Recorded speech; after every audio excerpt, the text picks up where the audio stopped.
I'd like to say just a word of thanks, first of all, to all of you who voted us once again the #1 television programme in this year's Melody Maker poll. Thank you very much indeed, and I can promise you this year a very exciting series, and I'll be telling you more about some of the things we'll be seeing on the programme next week. But it's been a long time since we've seen the Rolling Stones in performance on British television, and tonight we'll be devoting almost the whole of our programme to a film made during the band's European tour in Paris, and that's coming up in just a few minutes' time. But the band were in town last week in London, and we met up with Mick, with Woody and with Charlie to talk about the film, talk about the new album and a few other things along the way. Straight off the production. How you doing? Oh, nice to see you. Nice to see you. Yeah. When did you get back to Britain, Mick? Last week. Before we get on to the album, let's talk about the film. But anyway, she didn't turn up, so I had to do it. And so Very well.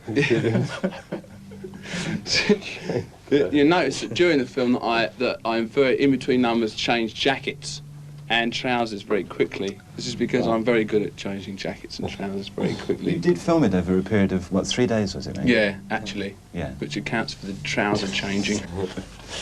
What made you choose the Abattoir to do the gig? Well, it's really the only place in Paris that was unfashionable. Because the trouble with the French is, though, the trouble with the French, if I may take my glasses off at this point. The meat market is the only place you can get off in The Paris. account executive, look. The trouble with the French is that they try and make everything into an occasion, Oh, which is laudable. It's got take 2 written down already. We haven't got room 1 yet. But they turn up in an evening dress and diamonds, you see. Even when we did the Palais des Sports, which is like the equivalent of the Wembley, what's it called, pool. Or Leeds University. could be. Anyway, so the Abattoir was so sufficiently disgusting that we thought we could obviate that. But even then we had to make a special section for people dressed in evening dress and diamonds. It's a bit like the Cow Palace or something in San Francisco, where there's lots of mud and things on the floor. See, yeah. Well, when it's dried out, it becomes dust, which, when the house lights are turned up, provides fantastic atmosphere. Well, this is bound to be cut. How does he know all this? I had this speech ready. Because you've been fairly kind of reticent about doing television filming before, Except haven't for you, of course. That's true, yeah.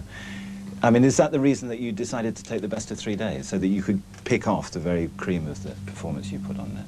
Well, no, I mean, actually, the guy that did it, we would call affectionately Freddie the Frog, who directed it. Freddie Heiser. Olympian French is here. He's not French, I don't think, actually. It was no fun editing 3 nights in his front room. No, he was very good. His old lady was ill as well. You have to tell him that. But Okay, sorry, we managed to, have some say in it, so we could pick out what we thought musically were the best played numbers, and he could say which were the best numbers visually for him, and we had to make some sort of compromise or come together on that. Were you pleased with the overall result when it was finished? Yeah, I think it sort of basically holds up. It's quite difficult to make a rock show hold up. When I first saw it, I thought it was horrendous, but I mean, because you know you've done the numbers much better before and all that, and it was very difficult, playing in front of all those lovely French people, or frogs as we affectionately call them. Mind you, Michael does know a few phrases in French, which does help. Yes, right.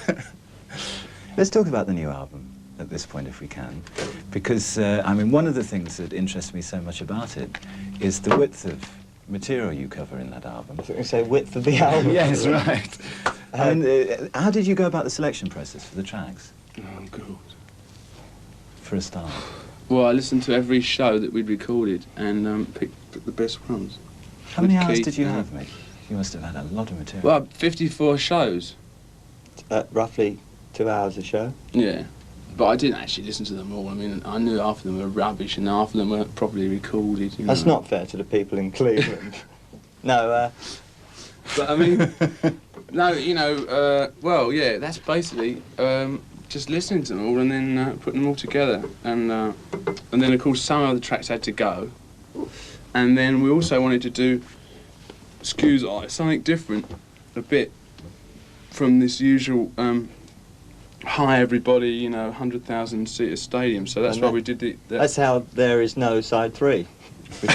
No, side 3 is all the El Mocambo, which is pulled from just 2 nights that we did in Toronto at that 300-seater club. Wow. That we're all standing, actually, but it's... Really? That's my favourite side. How Right. about you? Well, Do you prefer the energy from the atmosphere, the energy from a smaller place in that way? Yeah. Still. I do, he doesn't. It doesn't matter. You see, it depends where. Depends what you're doing. It depends what the energy can be. The energy can be very low in 100,000 people there. In actual fact, I mean, amazingly enough. You can't dance on a little stage. No, I can't. Well, I'm limited. Exactly. That's why it's not so much fun for you as it is for us. Yeah, one of the things that impresses me about the live album too so much is the sound, right, and how good it is. I mean, can you explain to us what goes into recording a live gig of that kind? Yeah, you set it up. Did I? I believe so. Well, you set up sort of about 32, 40 channels out off the stage. The best. And out of that you have to get about 20. It's a bit like what we're doing now. You know, and you go into the mixer. I mean, it's and you don't do any EQ. You don't do any sound changes at all. You just get everything down you can. Because people are always tripping over mics and making noises and all that, which is why Sabotage. yeah, other right. acts. Yeah, other people wander on the stage, or you get guest artists trying to play piano, or you get that sort of thing. Guitarists out of tune.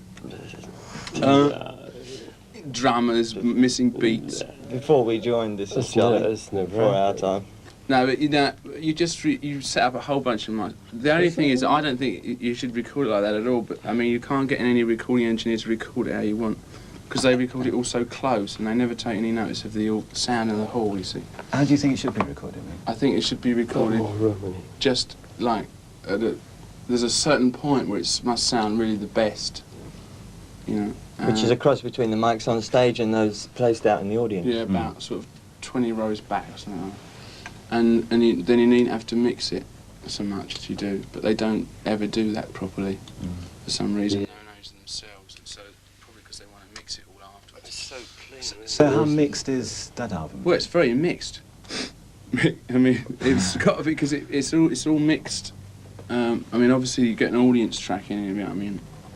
But I mean, I think you should just be able to record it and not hardly have to mix it at all. But I mean, that's not how they record live albums these days, or ever did. You'll notice a hell of a difference between side 3 and side 4, say, because side 3 was down in that small club, and side 4 you're back into the open arena, So to speak. Housing thousands of people, Yeah. If it wasn't for the bombs that went up, there's a lot of bombs going off on this album. Yeah. Yeah. When you've heard it, Mick, you'll Oh, I see, right. realise this. Because there's another film that's sort of on the edge of surfacing at the moment, and that's the Ladies and Gentlemen film. Yeah. Which was made, what, Charlie, 73 was that? Yeah. Me? Yes, you. Don't know when it was made. I've only seen it once. It's a good sound. Plays good. What actually is that film? It's a film of the American tour? Yeah. That's what it is, just a film.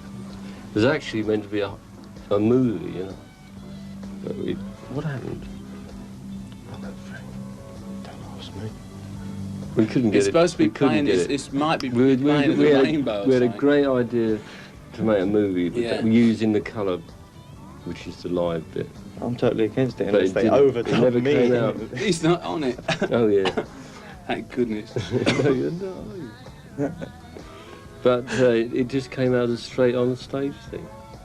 I mean, it's a drag, really. What are you going to do with that film? I mean, what's happening to it right now? Well, hopefully it's going to be played at the Rainbow soon, one night. I don't know if it is or not. We're trying to find a copy of it. Excuse me. That'll be the telephone. Carter, isn't it? Yes, What do you want to know now? Oh, tell Your me car's it'll be here, about Charlie. 10 minutes. Thank you. What's your mum? She said, President when are you coming home for dinner? I'll be home. Tell Mum I'll be home very soon. All right. Let's just finally look into the future as far as the band's concerned now. What are your own God, plans over the dear next me. 3-4 months? Eh? What are your own plans now when we come to the next 3 or 4 months? We're going to make Oh, this like we've got to go this and studio studio album. Studio album. Right. And then we're going to go on the road Again. again. Yeah, because none of us have got any houses. We're going to go in the studio We've got again. nowhere else to live. Then we're going to go on the road again. We're going to go in the studio, another suitcase and another... Oh no. How solid are plans for that? Very... Oh, pretty solid. No, they're not. Of course they are. I've got it all worked out. Combination like on my suitcase. I've got it all worked out. Don't worry. Yeah, I've got a week's notice. See you next week. Yeah. Bye. Charlie, won't take up drinking again? No. Bye.